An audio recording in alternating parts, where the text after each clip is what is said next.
नमस्कार. पुन्हा एकदा आपलं स्वागत आहे मंडे म्युझिक्स मध्ये. मंडे म्युझिक्स जे काही मॅनेजमेंटचे कन्सेप्ट आहेत, आयडियाज आहेत, ते छोट्या व मोठ्या उद्योजकांपर्यंत पोहोचावे व त्यांना त्यांचा उपयोग अधिक प्रभावीरित्या व चांगल्या प्रकारे करता यावा म्हणून केलेला हा छोटासा प्रयत्न आहे. बऱ्याच वेळेला हे कन्सेप्ट आपण वापरत असतो, पण आपल्याला ते कसे नेमकं त्यांची टर्मिनॉलॉजी काय आहे किंवा ते नक्की कशासाठी आहेत याचा मात्र आपल्याला हे आपल्याला समजत नसतं किंवा कळत नसतं. तर ते समजून घेण्यास हा एक छोटासा प्रयत्न आहे. आजपर्यंत आपण विविध विषयांवरती चर्चा केलेली आहे. बिझनेस मॉडेल कॅनव्हास आहे, सेल्स प्रोसेस आहे, क्लोजिंग द सेल्स आहे, कस्टमर व्हॅल्यू प्रपोजिशन आहे, अशा विविध विषयांवरती केलेली आहे. आपण मागे आठवड्या अगोदर आपण why customers are not buying from you या विषयावर चर्चा केलेली. नॉट बाईंग फ्रॉम यू म्हणजे आपण त्यांच्यापर्यंत पोहोचतच नाही आहोत किंवा आपला प्रोडक्ट किंवा आपली सर्व्हिस जी आहे ती त्यांच्यापर्यंत पोहोचतच नाहीये. आज जो आपण विषय डिस्कस करणार आहोत तो आहे की वाय कस्टमर्स और बायर्स से नो, म्हणजे आपण त्यांच्यापर्यंत पोहोचलेलो आहे. आपली जी काही मांडणी करायची आहे, जे काही पिच द्यायचा आहे तो पिच देऊन झालेला आहे आणि तरी सुद्धा आपल्याला नो किंवा नाही हे ऐकावं लागतं. मग अशा वेळेला आपण काय करू शकतो हे समजून घेण्याचा आज आपण प्रयत्न करणार आहोत. बऱ्याच ठिकाणी तुम्हाला आपण जे आज मुद्दे डिस्कस करणार आहोत त्याच्याहून काही वेगळे मुद्देही मिळतील आणि तेही तितकेच महत्वाचे आहेत, पण वेळेचा अभाव लक्षात घेता हे काही मुद्दे मी कव्हर करण्याचा प्रयत्न केलेला आहे. जो अंडरस्टँड वाय बायर्स से नो, आपण प्रोसेसमध्ये आहोत आणि तिथे आपल्याला जो खरीददार आहे किंवा आपला कस्टमर आहे किंवा आपला ग्राहक आहे तो आपल्याला नाही बोलतो. आता इथे एक थोडस सायकोलॉजी आपल्याला समजून घेणं खूप महत्वाची आहे. जेव्हा केव्हा आपण एखादा चांगला निर्णय घेतो तेव्हा त्याचे कौतुक सगळे करतात. मात्र आपला निर्णय चुकीचा गेला तर तीच लोक बोलून दाखवायला मागे पुढे करत नाहीत किंवा सारखी सारखी आपल्याला त्याची आठवण करून देतात. आणि जो बायर आहे आपला किंवा जो आपल्या प्रोडक्ट किंवा आपली सर्व्हिस घ्यायची किंवा नाही हे जे ठरवणार आहे त्याच्या मनात ती भीती सदैव असते. अरे काय चांगलं नाही झालं तर काय होणार, मग लोक काय बोलतील किंवा माझा बॉस काय बोलेल, माझे सहकारी काय बोलतील, अरे तो काय यार, काही मजा नाही आली, राईट. आणि तुम्ही ऑफिसची कुठलीही पिकनिक असू द्या किंवा तुमच्या स्टाफसाठी केलेला तुम्ही छोटासा कार्यक्रम असू द्या, या सगळ्या गोष्टी आठवा किंवा तुम्ही काहीतरी नवीन प्रोडक्ट किंवा सर्व्हिस घेतली, या सगळ्या गोष्टी आठवा आणि दोन टोकाची विचार करा. जेव्हा ती प्रोडक्ट किंवा ती सर्व्हिस किंवा ती गोष्ट जी तुम्ही केलेली ती खूप चांगली झालेली आणि जेव्हा ती बरोबर नव्हती झाली, दोन्ही प्रतिक्रिया फार बोलक्या आहेत आणि महत्वाच्या आहेत, राईट. सो एखादा ग्राहक किंवा एखादा कस्टमर आपल्याला जेव्हा नाही बोलतो तेव्हा त्याच्या मागे काय कारण आहे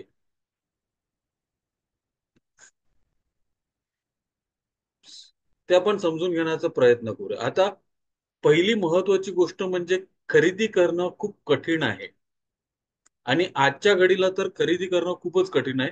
because there are so many options that are available to us. कधी कधी आपण 10 वेळा विचार करतो मला खरंच गरज आहे का आणि मी चुकीचा निर्णय तर नाही घेत आहे ना, अरे हे नसलं तर चालेल का.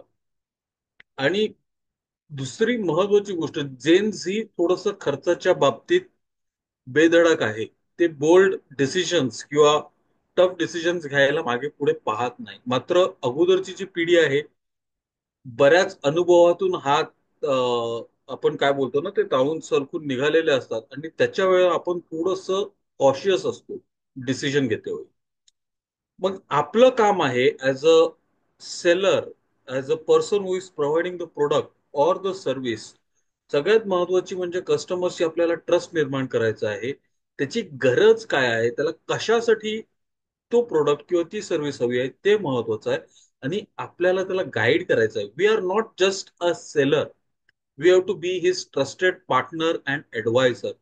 त्या रोलमध्ये आपल्याला जायचं आहे. तर आता आपण पाहूया कारण काय काय असू शकतं. पहिली गोष्ट, comfort with the status Q. माझा जो सध्याचा सर्व्हिस प्रोव्हायडर आहे तो खूप चांगला आहे, आणि तो चांगला आहे म्हणून मला बदल नकोय. पण तो खरंच चांगला आहे का? तो तुम्हाला हवी ती सर्व्हिस देतोय का? तुम्हाला जी काही प्रश्न असतात ते तुमच्या वेळोवेळी सोडवतोय का? म्हणजे फायनान्शियल ऍडवाइसच्या बाबतीत म्हणा किंवा दुसऱ्या कुठल्याही सर्व्हिसच्या बाबतीत लोक सहसा, अरे नाही, त्यांना आमच्याबद्दल सगळं माहिती आहे, आम्हाला कसं लागतं ते माहिती आहे. पण ते खरंच आहे का? मग त्या व्यक्तीकडून तशी त्यांना सर्व्हिस किंवा तशी व्हॅल्यू मिळते का, हे पाहणं खूप गरजेचं आहे. आणि अशा वेळी तुम्ही प्रश्न विचारू शकता, की सर असं काहीतरी असेल ना, की तुम्हाला कधीतरी काही पटलं नसेल किंवा काही अडचण आली असेल. कधी अडचण आलेली का? आता हे टोचून नका विचारू, की अरे तुमचे त्याने ते कसं केलं ते बरोबर नाही केलं. की सर तुम्हाला असं वाटतं का अजून काय चांगलं असू शकतं? किंवा तुम्ही दुसऱ्या कुठल्या गोष्टीचा कधी विचार केला आहे का? कशा प्रकारे विचार केलेला आहे, right? So try and understand that. आणि आपण कितीही एका व्यक्तीबरोबर बिझनेस करीत असलो, व्यवसाय करीत असलो, तरी कधी ना कधी आपल्याला थोडंफार काहीतरी वेगळं, काहीतरी नवीन हवं असतं किंवा एक डिफरंट एक्सपिरियन्स हवा असतो. तर ते समजून घेणं हा, महत्वाचं आहे, की त्यांचं जे स्मिता, जरा इकडे स्टॅटस ना एक मिनिट. स्टॅटस किंवा आहे, राईट, ते कसं आहे ते समजून घेणं खूप महत्वाचं आहे. आणि त्यांच्या जे काही गरजा पूर्ण होत नाहीयेत, त्यांच्या जे काही अडीअडचणी ऍड्रेस केल्या जात नाहीयेत, त्या आपण कशा हँडल करू शकतो ते महत्वाचं आहे. एक महत्वाचा जे काही डेटा जर तुम्ही पाहाल, right, 72% of buyers are likely to buy from a company that helps them achieve their goals. त्यांचे काही ना काहीतरी सुप्त गोल्स, इच्छा, आकांक्षा आहेत, ज्या कदाचित त्यांचं एक्झिस्टिंग कस्टमर विचारात घेत नाहीये. म्हणजे एक सिंपल उदाहरण द्यायचं झालं तर थोडंसं लक्षात घ्या. ब्लॉकबस्टर, राईट, ब्लॉकबस्टर हे नेटफ्लिक्सचं कॉम्पिटिटर होतं.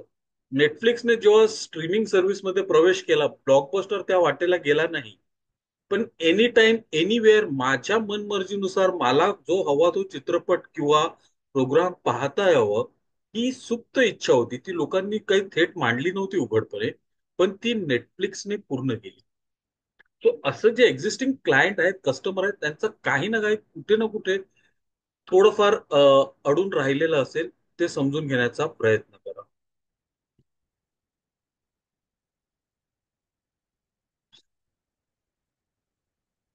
दुसरं जे आहे ते lack of trust in the sales person.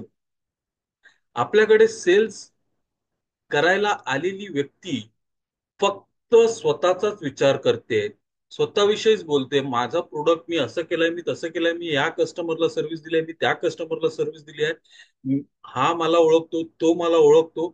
ठीक आहे, चांगली गोष्ट आहे, आणि म्हणून तुम्ही माझं प्रोडक्ट घ्या. पण जेव्हा तो प्रोडक्ट घेतो, त्याच्यानंतरची त्याची जी काही सर्व्हिस आहे, ती कशा प्रकारची सर्व्हिस आहे, ती आपल्याला आपण चांगली दिली आहे, नाही दिली आहे, हे समजून घेणं खूप महत्वाचं आहे, राईट?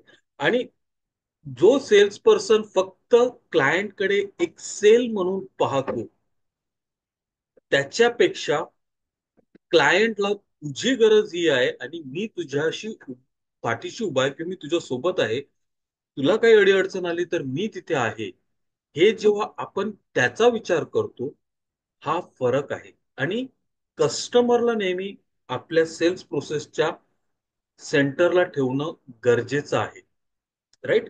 म्हणजे एक सिंपल उदाहरण सांगतो. माझ्या एक ओळखीचे, ज्याच्यावर मी रोज ट्रॅव्हल करतो, त्याला एका इन्शुरन्स एजंटने पॉलिसी विकली.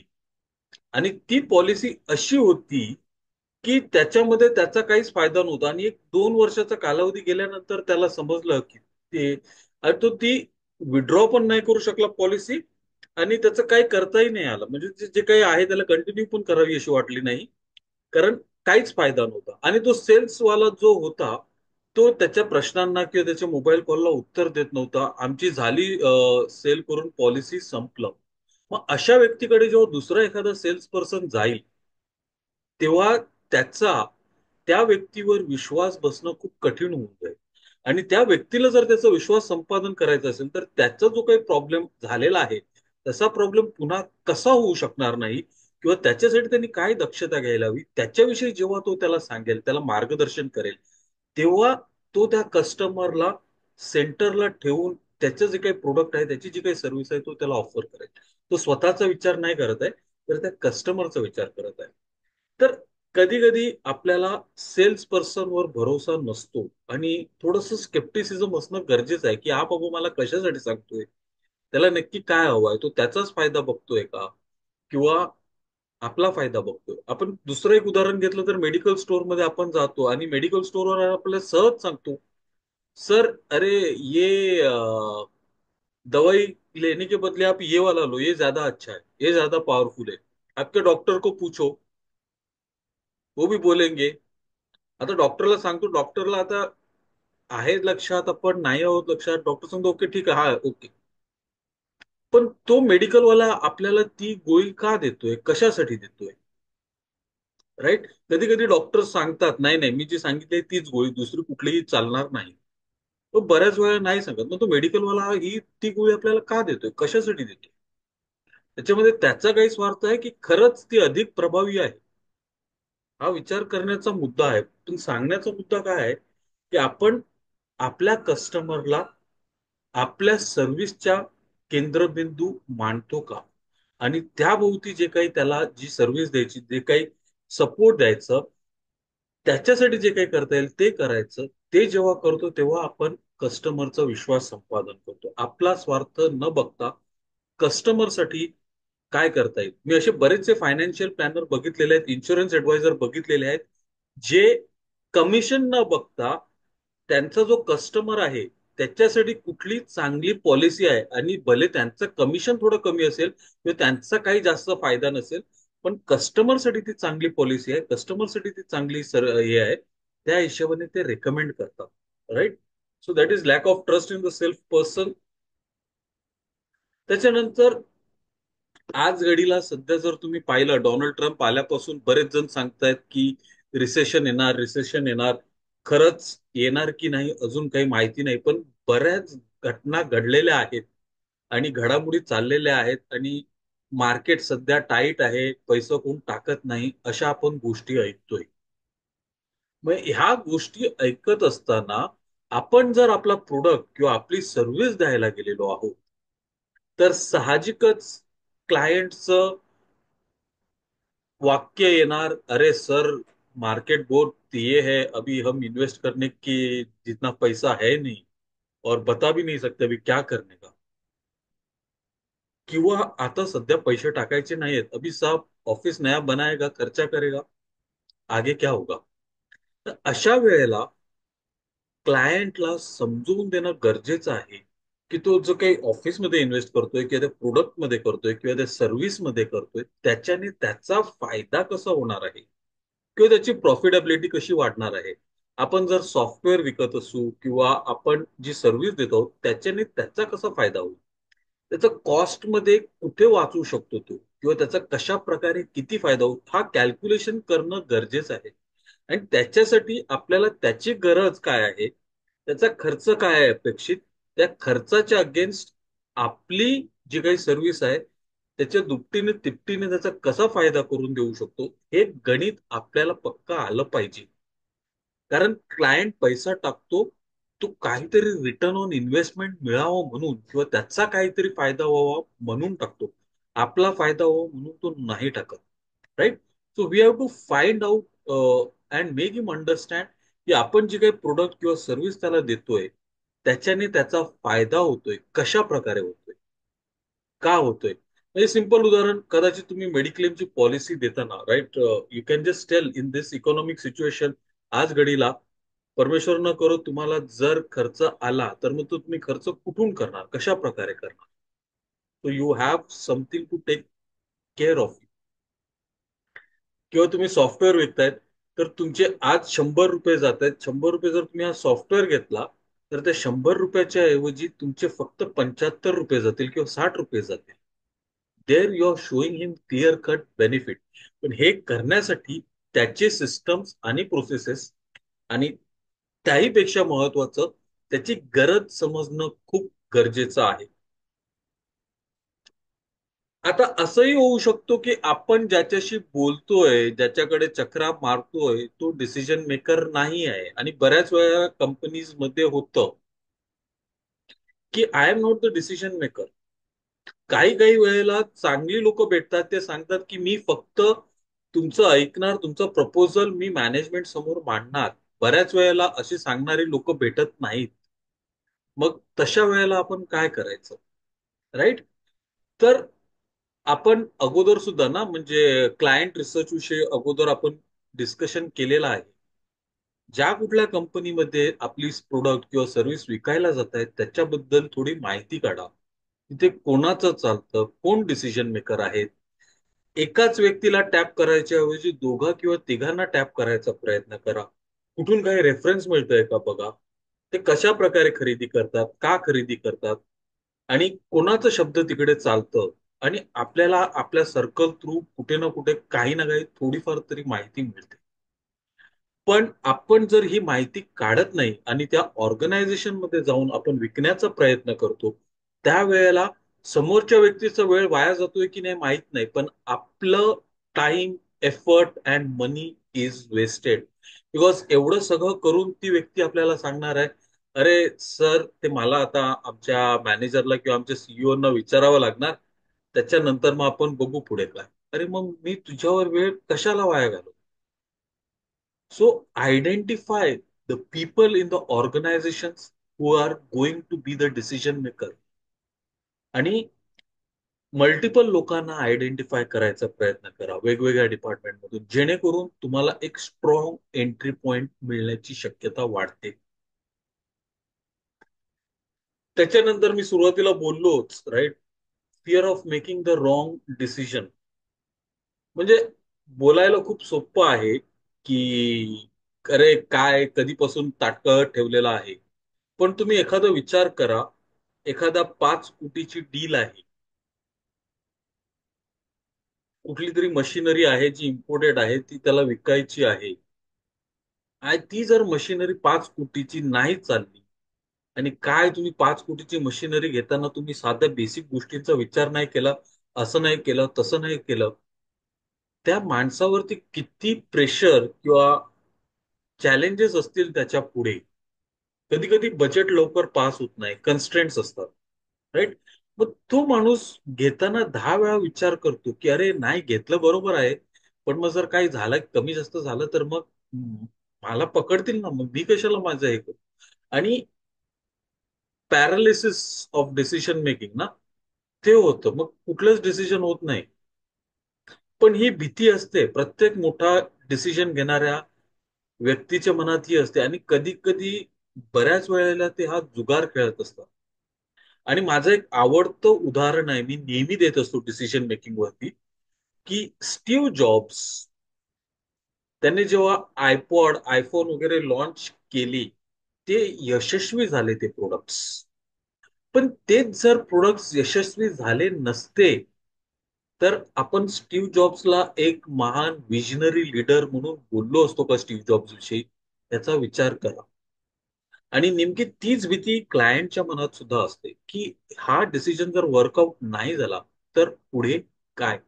म्हणून त्याला शाश्वती द्या, त्याला अश्युरन्स द्या की बाबा हे चांगलं डिसिजन आहे, याची गॅरंटी आहे, बाकीच्या 10 लोकांनी हा प्रोडक्ट, ही सर्व्हिस वापरलेली आहे, त्यांचा अशा अशा प्रकारे फायदा झालेला आहे. ते तुमच्यासारखेच बिझनेसमॅन आहेत, तुमच्या सारख्याच इंडस्ट्रीमध्ये आहेत, आणि आज त्यांनी मे बी 10 कोटीच्या टप्प्यापासून ते 50 कोटीचा टप्पा गाठलेला आहे, तो केवळ आपली प्रोडक्ट किंवा आपलं सर्व्हिस घेतल्यामुळे केलेला आहे. You assure them, you give them the confidence, आणि तुमचं सोल्युशन किती चांगलं आहे, किती रोबस्ट आहे, आणि ऑलमोस्ट मोरॉलेस गॅरंटीड आहे रिटर्न्स किंवा रिटर्न ऑन इन्व्हेस्टमेंट किंवा त्याचे जे काही आउटपुट आहे, that helps the customer reduce his fears. त्याच्यानंतर अजून एक महत्वाची गोष्ट आहे, ती म्हणजे they don't get the full value. मी आज खर्च करतोय खरा, पण मला त्याची खरोखर तेवढी किंमत मिळेल का? आणि मग हा प्रश्न पुढे काय करू देत नाही. म्हणजे आज घडीला तुम्हाला जर US ला जायचं असेल, युरोपला जायचं असेल टूरवरती, राईट? एका व्यक्तीचं तिकीट जवळपास 1.5-2 लाखापर्यंत चाललेलं आहे. हा, हे झालं तिकीट. त्याच्यानंतर स्टे वगैरे बाकीचा जो काही खर्च आहे ते, हे एवढं सगळं कशासाठी, राईट? सो मग मी जाऊन आलो तर मला तेवढी व्हॅल्यू मिळेल का?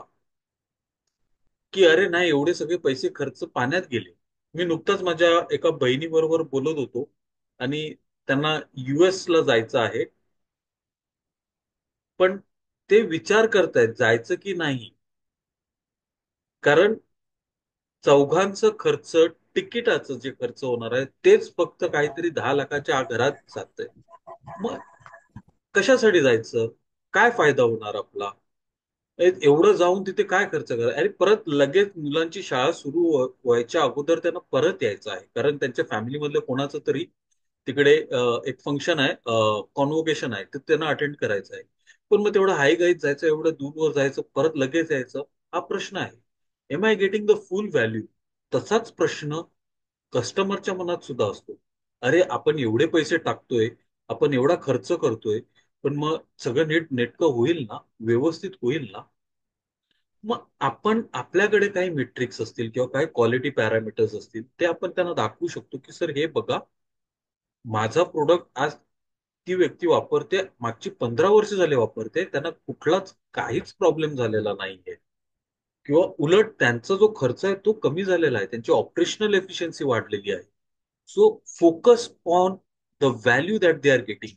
आणि व्हॅल्यू कशी तर क्वांटिफायबल ना, म्हणजे आपल्याला दाखवून देता येईल की हा सर हे बघा, हे 4 गोष्टीत तुमचा फायदा होणार आहे आणि तो इतका होणार आहे, right? So they don't get the full value, that is the thing. Then आपण कधीच एकटे नसतो. Please understand that. बऱ्याच वेळेला लोक असा विचार करून जातात की हा प्रोजेक्ट फक्त मला आणि मलाच मिळणार आहे, हा क्लायंट फक्त माझा आणि माझाच आहे. नाही, तुम्ही पहिले नाही आहात आणि तुम्ही शेवटले सुद्धा नाही आहात. तुमच्या अगोदर 50 आणि तुमच्या नंतर 50 येऊन जातात. आणि हे आपण कधी ना कधी प्रत्येकाने अनुभवलेलं असेल, राईट? आपण जी सर्व्हिस दुसऱ्याला देतोय, आपल्याला पण काही सर्व्हिसेस लागतात, त्याच्यासाठी कोण ना कोण नेहमी आपल्याकडे येत असतो आणि पिच देत असतो. आणि इथे आपण इतरांपेक्षा कसे वेगळे आहोत हे सांगणं आणि पटवून देणं खूप गरजेचं आहे. त्यांचं विश्वास संपादन करणं गरजेचं आहे. आणि त्याच्याकरता कुठलंही काही चॅलेंजिंग काम असेल तर ते घेऊन आपण जर त्यांना ते साध्य करून दिलं तर त्यांचा विश्वास बसतो. मी इंडस्ट्रीमध्ये जेव्हा होतो, माझ्या जोडीला एक सेल्स मॅनेजर काम करायचा. आणि तो जेव्हा केव्हा कुठल्याही क्लायंटकडे आम्ही गेलो, त्याच्यातली सगळ्यात अडचणीचं आणि किचकट काम जे बाकीचं कोण करायला तयार नसेल, तो त्याला हो बोलून यायचा. आणि तो मला नेहमी सांगायचा, यार तू अँथनी समजता नहीं है, ये अगर हमने कर दिया ना, तो अपना देख कितना अच्छा होगा भला. आणि आम्ही ते करत, तो बॉसच्या शिव्या पण खायचा की अरे क्या तुम्हें समझ में नहीं आता है, ऐसे कोई करता है, हमको क्या मिलेगा इसमें. पण आम्ही जी किचकट कामं केली ना, त्याच्यामुळे आम्हाला बराचसा बिझनेस मिळत गेला. आणि दुसरी महत्वाची गोष्ट म्हणजे ती व्यक्ती ती कंपनी सोडून दुसऱ्या कंपनीत गेली, तेव्हा त्या कंपनीत सुद्धा आम्हाला ती घेऊन गेली. आता हे का झालं? कारण आम्ही त्यांचा विश्वास संपादन केलं. जे त्यांना अडीअडचणीचं पडत होतं, जे जिकरीचं पडत होतं, ते काम आम्ही त्यांना करून दिलं. आणि त्या वेळप्रसंगी आम्ही उभे राहिलो. And that help us, right?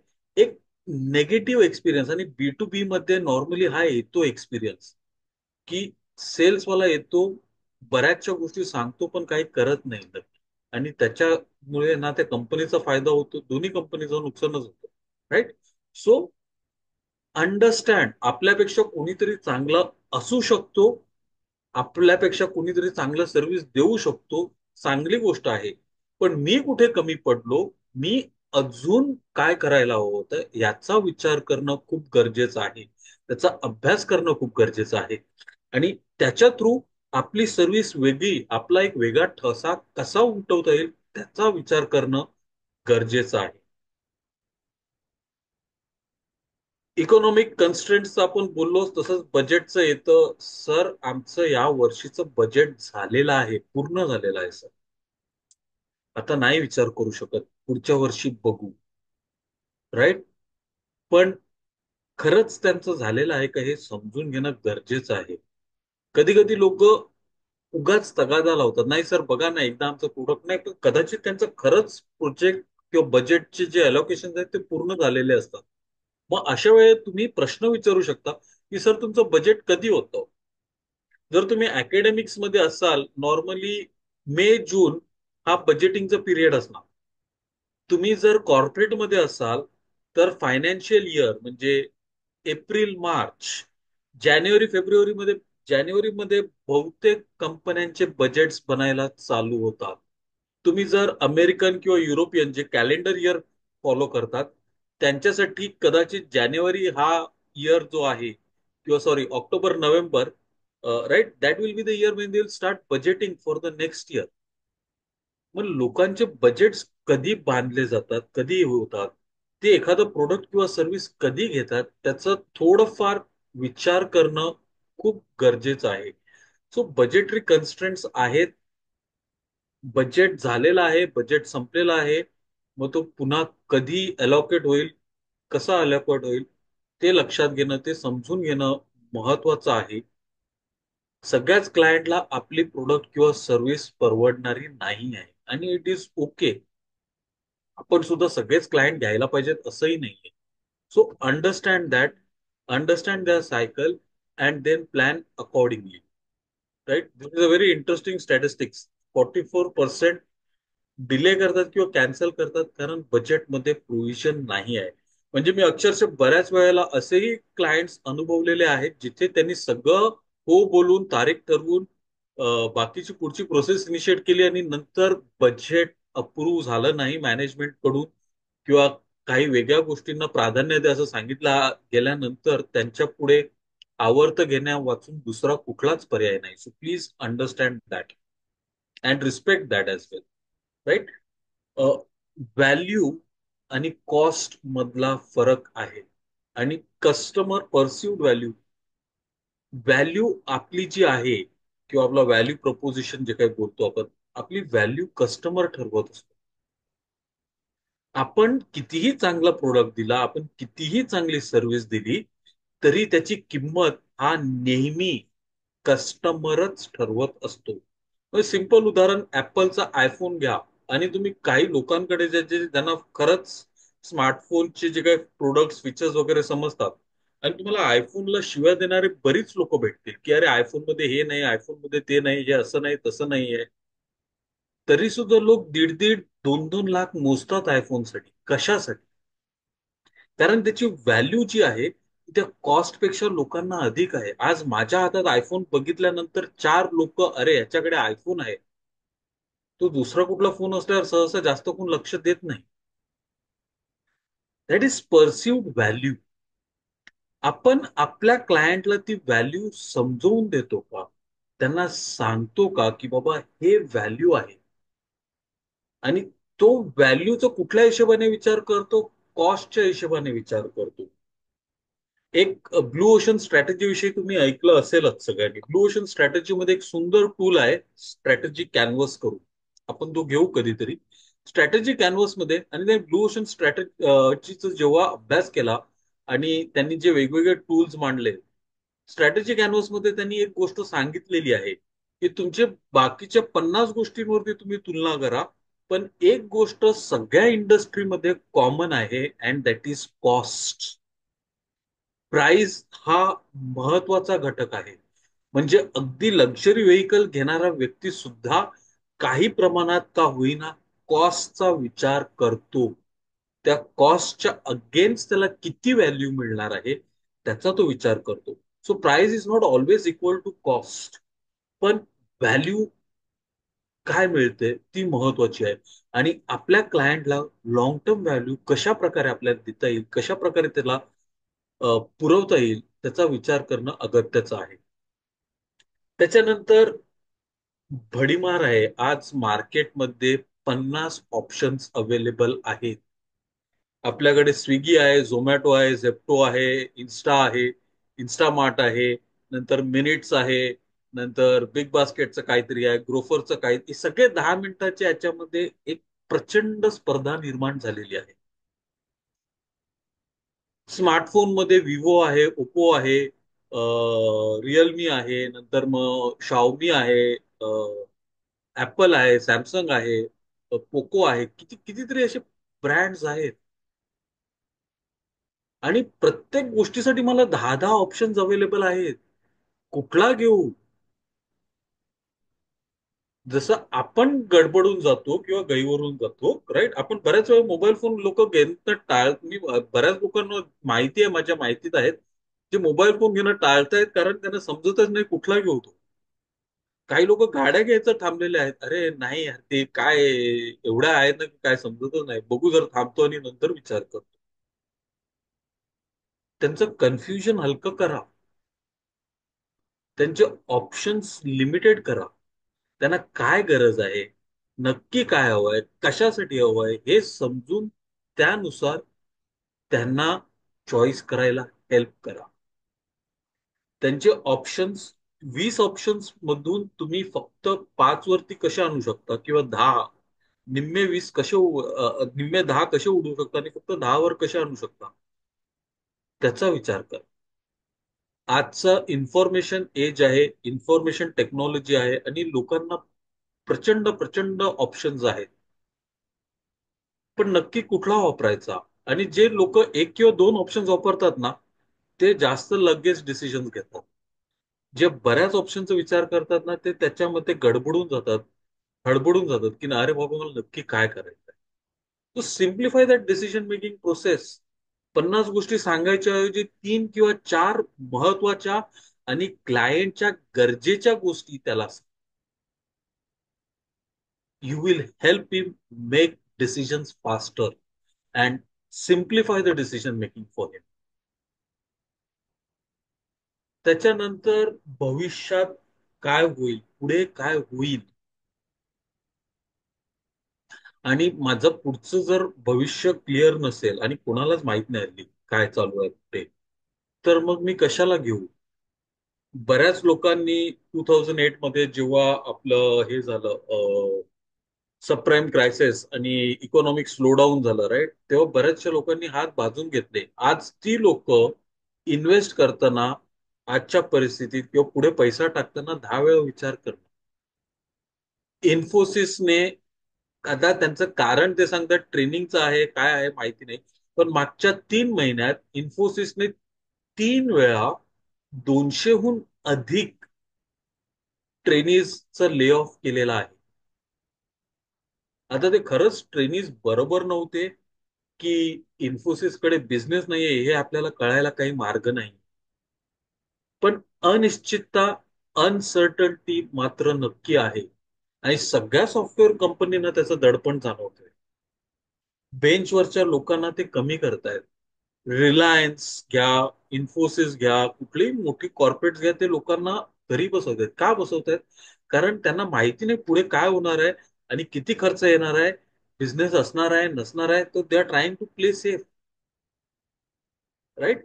So आता अशा परिस्थितीत एखादा क्लायंट कुठली प्रोडक्ट किंवा सर्व्हिस घेताना 4 वेळा विचार करेल की अरे माझी खरंच तेवढी गरज असणार आहे का, मला ते लागणार आहे का, मी थोडं थांबून बघतो काय करायचं ते. जर चित्र स्पष्ट होऊ दे, पण चित्र स्पष्टच नसेल होत तर काय, आपण नुसती वाट पाहत असणार आहोत का? आपण आपला प्रोडक्ट आणि आपला धंदा कसा चालणार आहे, राईट?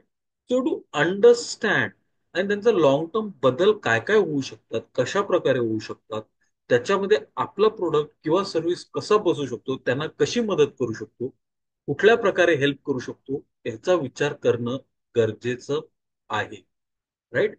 सो तो कार घेतोय किंवा ऑफिस स्पेस मध्ये इन्व्हेस्ट करतोय किंवा नवीन मशिनरी मध्ये इन्व्हेस्ट करतोय किंवा प्रोडक्ट किंवा सर्व्हिस मध्ये इन्व्हेस्ट करतोय, राईट, त्याचे लॉंग टर्म आउटकम्स काय आहेत, त्याचा कशा प्रकारे फायदा होईल, आणि भविष्यात सुद्धा कितीही अनिश्चित असली किंवा अनसर्टन्टी असली तरी सुद्धा त्याला कशा प्रकारे त्याची मदत होईल हे समजावून देणं आणि घेणं दोन्हीही महत्वाचं आहे. राईट.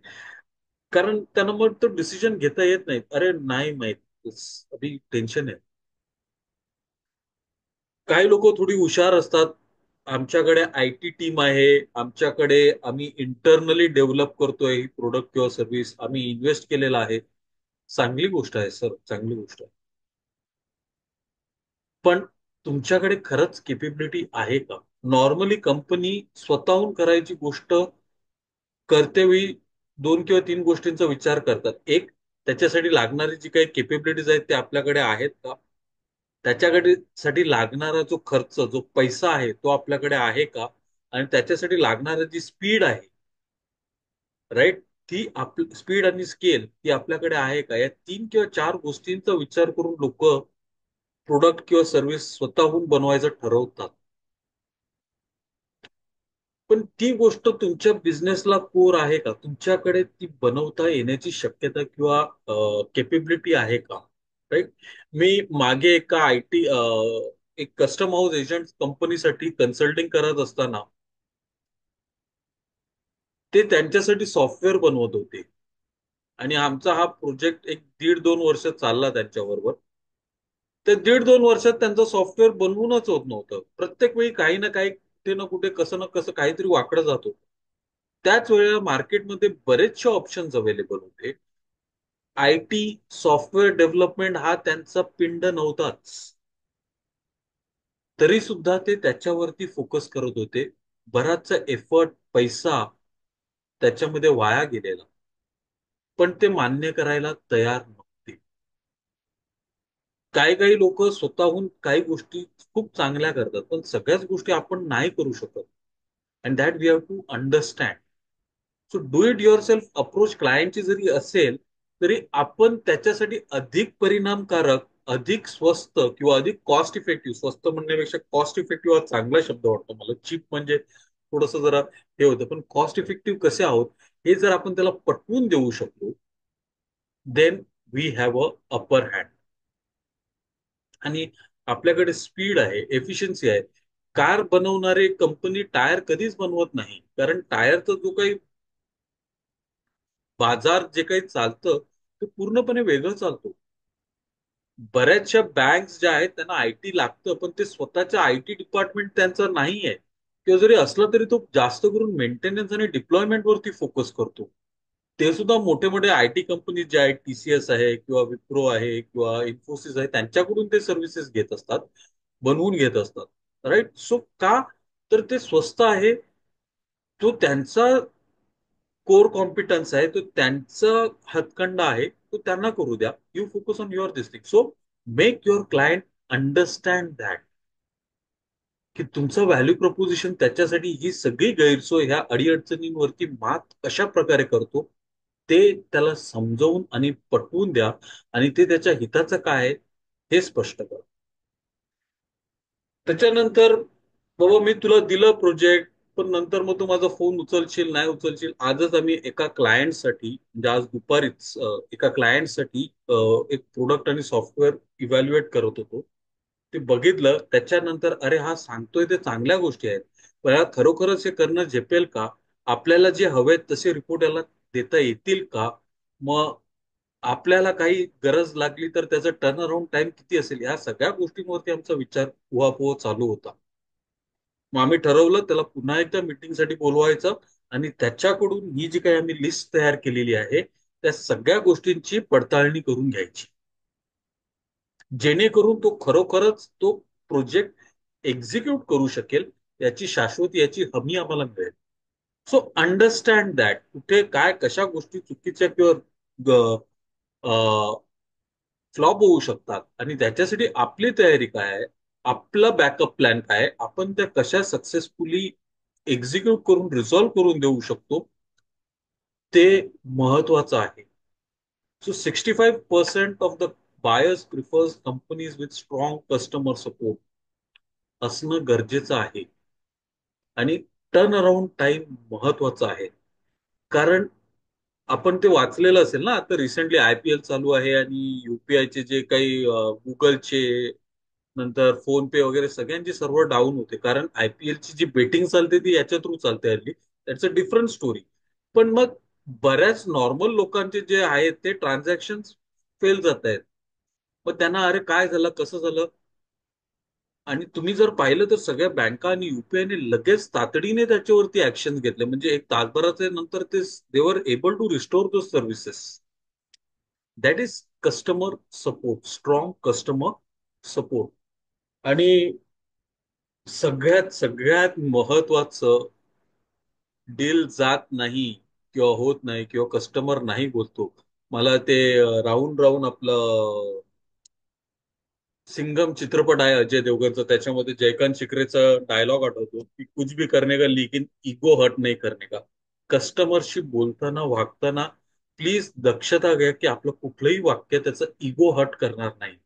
नाही नाही साहेब, तुम्ही सांगताय ते काय, आम्ही सांगतो ना तुम्हाला. झालं, संपलं. सिंपल. आपण नॉर्मली असं सिंपल वाक्य बोललेलो असू. अं,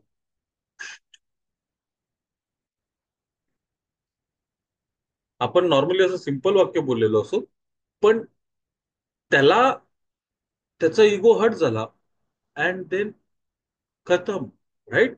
सो क्लायंटशी बोलताना जरा व्यवस्थित, आणि आपण त्याच्याशी हुज्जत घालायला नाही, त्याच्याशी वाद घालायला नाही. तर त्याच्या मनात जे काही शंका आहेत, त्याचे जे काही डाऊट्स आहेत, त्याला जे काही प्रश्न पडले ते सोडून सहाय्य करण्यासाठी त्याचे मित्र म्हणून आपण तिथे आहोत, समजून घेणं खूप महत्वाचं आहे. तर थोडक्यात सांगता सांगता सांगायचं झालं पुन्हा, या सगळ्या गोष्टी जर आपण पाहिल्या तर एकच गोष्ट आहे की मी चुकीचा डिसिजन घेऊ नये, माझं कुठे नुकसान होऊ नये. आणि आयबीएम जेव्हा तुडीची कंपनी होती, टॉपची कंपनी होती आणि त्यांचे डेस्कटॉप जगभर होते, तेव्हा एक सुप्रसिद्ध वाक्य होतं. तुम्ही गुगल केलात तर तुम्हाला तो वाक्य मिळेल की लॉस्ट अ जॉब. म्हणजे आयबीएमचा दरारा आणि दबदबा इतका होता की तुम्ही आयबीएमचा कम्प्युटर घेतला, त्याच्यामध्ये कंपनीचा भले काही फायदा हो न हो, पण तुमचा जॉब सुरक्षित हो.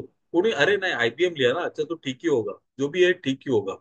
पण असं सगळ्याच कंपनीच्या बाबतीत नाही होत. राईट. प्रत्येक प्रोडक्ट आणि सर्व्हिसच्या बाबतीत असं नाही. आणि म्हणून ती भीती आहे, ती आपल्या कस्टमरच्या मनातली भीती, की मी चुकीचा निर्णय घेतोय का, याच्यातून माझा फायदा होईल का, याच्यातून मला व्हॅल्यू व्हॅल्यू मिळेल का, याच्यातून मला पुढे प्रश्न पडले नाही पाहिजेत, माझ्या बजेटमध्ये बसेल का. या सगळ्या प्रश्नांमागे त्याच्या मनात असलेली भीती आहे. आणि आपलं काहीतरी चांगलं व्हावं ही आस आहे. ह्या भीतीला आपल्याला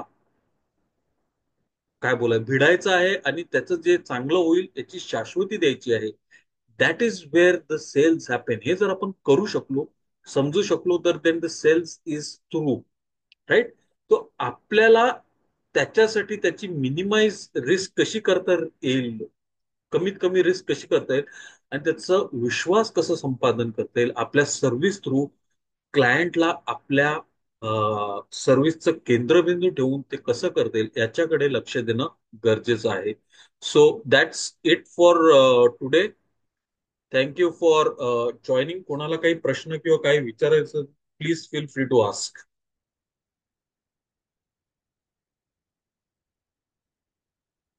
जर काही प्रश्न नसतील तर मग आपण इथेच थांबूया.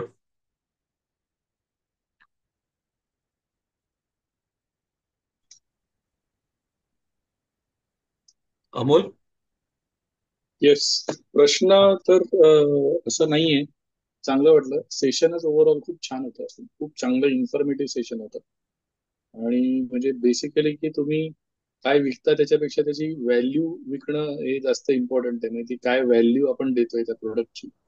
सो हे जे काय बेसिक थॉट्स होते ते खूप जास्त चांगले आहेत. आणि ते माझ्या मते सगळ्यांनाच खूप फायद्याचे थॉट्स होते. So it was a very nice session. Thank you thank you. अजून कोणाला काही प्रश्न किंवा काही सांगायचं असेल तर please feel free. Yes Smita.